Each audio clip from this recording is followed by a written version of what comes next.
Welcome to another episode of A Doctor's Journey. And yes, we're still in the French Polynesian island of Morera.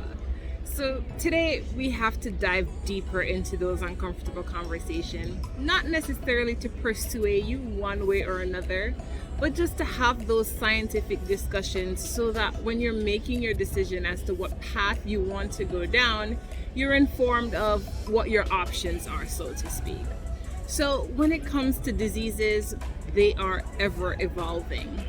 And not only are they evolving, they are outpacing us. They are in some cases outperforming us.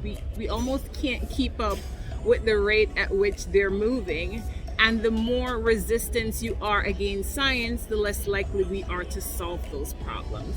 For example, if you've had, let's say, diabetes for the last 30 years, it would be important for you to become a part of a diabetes community, learn more about what they're doing and how they're moving towards a cure, and see how you can share your experience with the disease so that your children and grandchildren don't have to inherit the experiences you had.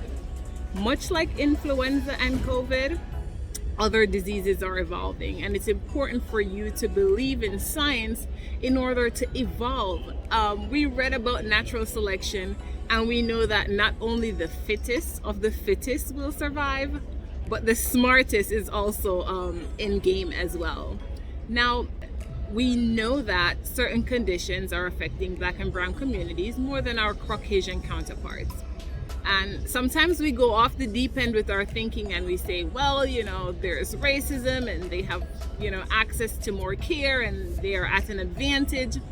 But we have to also get involved. We have to be the first to put our hands up sometimes when it comes to intervention. We can't always hope someone goes ahead of us. Sometimes we have to be that change that we want to see. We only utilize health resources when it's an emergency. We have to start prioritizing those screenings and annual visits and those discussions with our primary care physician.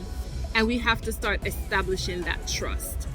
So we can't show up with the stage 4 cancer and expect to be cured. We have to start doing those things earlier. So for example, I worked in sickle cell disease for a year. And it was a great opportunity. It was exciting for both me because I'm a new scientist and I'm learning. And it was exciting to the patients because they saw a scientist that looked like them. Now, if this is a disease where 80% of the population is African American, 1 in 365 babies born in the United States is born with sickle cell disease. But when it comes to gene therapy, and stem cell transplants, we're not the first to get involved in those new interventions and cure, then we're actually setting ourselves up for failure and we're doing ourselves a disservice. So you want to start having those conversations. That does it for today when we are continuing our topics of getting comfortable with uncomfortable conversation. Thank you for listening to another episode of A Doctor's Journey. I hope you learned something new today. I will see you at the next stop in the excitingly beautiful island of Bora Bora in the French Polynesia. See you then.